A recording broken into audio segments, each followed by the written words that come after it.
C4 cycle.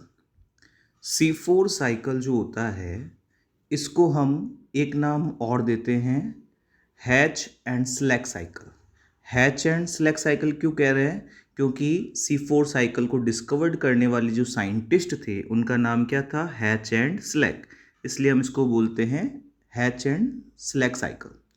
Now question, ये cycle कौन से प्लांट्स में होता है? तो जिन प्लांट्स में ये होता है उनको क्या बोलेंगे?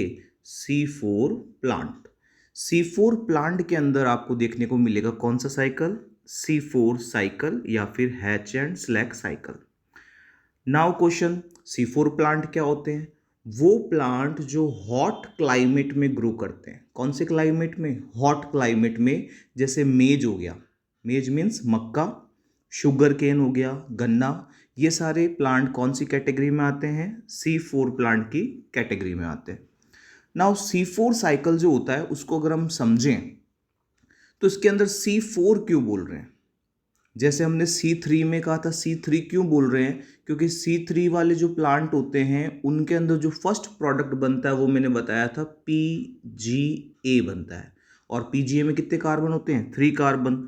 बट यहाँ C4 इसलिए बोलते हैं क्योंकि यहाँ जो फर्स्ट प्रोडक्ट बनता है वो होता है OAA, ऑक्जेलो एसिटिक एसिड।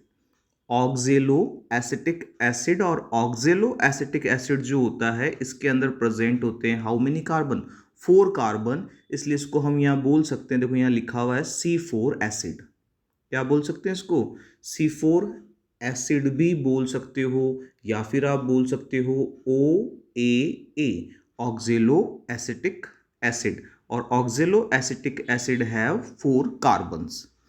नाउ ये जो साइकिल होता है C4 प्लांट में होता है, और C4 plant have special type of anatomy. C4 plant में एक स्पेशल एनाटॉमी होती है जिसको हम बोलते हैं क्रेंज एनाटॉमी। क्या बोलेंगे उसको? क्रेंज anatomy.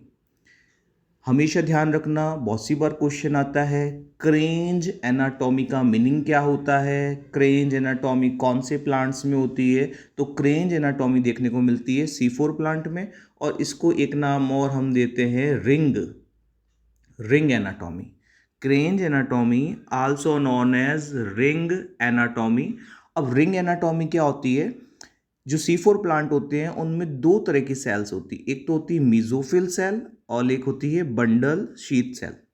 C4 plant have 2 type of cell, mesophyll cell and bundle sheath cell। इसको ही हम बोलते हैं कौन सी एनाटॉमी? Kranz anatomy. अब C4 साइकिल में देखो क्या होगा। सबसे पहले एटमॉस्फेयर से CO2 आएगी, CO2 को जो रिसीव करेगा, CO2 को जो एक्सेप्ट करेगा वो कौन होता है यहाँ पे? पैप। पैप का फुल फॉर्म होगा फास्फोइनोल पाइरुवेट एंजाइम। पैप का फुल फॉर्म क्या होगा? Phosphoenol pyruvate. ये लिखा हुआ है यहाँ पे फास्फोइनोल पाइरुवेट। ये CO2 को एक्सेप्ट करेगा, ये CO2 एक्सेप्टर होगा। याद रखना C3 के अंदर CO2 एक्सेप्टर कौन था? RUBP। C3 में RUBP था, बट C4 में कौन होता है? पैप। तो जैसे वो एक्सेप्ट करेगा फिक्सेशन होगा और क्या बन जाएगा? C4 acid. C4 acid now transfer in the C4 acid transfer हो जाएगा कौन सी सेल में? बंडल शीथ सेल में। यहाँ डीकार्बोक्सिलेशन होगा। डीकार्बोक्सिलेशन का मतलब क्या होता है? 1 CO2 मॉलिक्यूल इज रिलीज। एक CO2 मॉलिक्यूल रिलीज हो जाएगा तो वापस क्या हो जाएगा? C3। क्योंकि यहाँ पे क्या था? C4 एसिड, एक CO2 कम हो जाएगा तो क्या रह जाएगा? C3 acid. अब ये C3 एसिड वापस ट्रांसफर हो गया, देखो किसके अंदर? मीजोफिल सेल के अंदर। और मीजोफिल सेल के अंदर रीजनरेशन होगा, और रीजनरेशन से वापस कौन बन जाएगा? आपका पैप।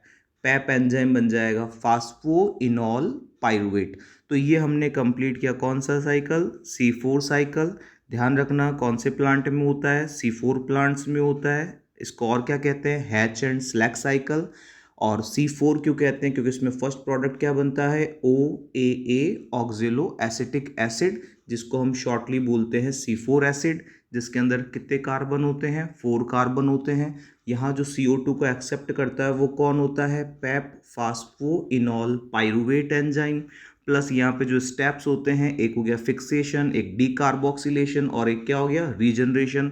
3 स्टेप यहाँ पे भी होते हैं। और सबसे इम्पोर्टेंट यहाँ पे जो एनाटॉमी होती है उसे क्या बोलते हैं, क्रेंज एनाटॉमी। और क्रेंज एनाटॉमी का मतलब मीजोफिल सेल होती है और क्या होती है, बंडल शीथ सेल। तो ये कंप्लीट हुआ हमारे C4 साइकिल।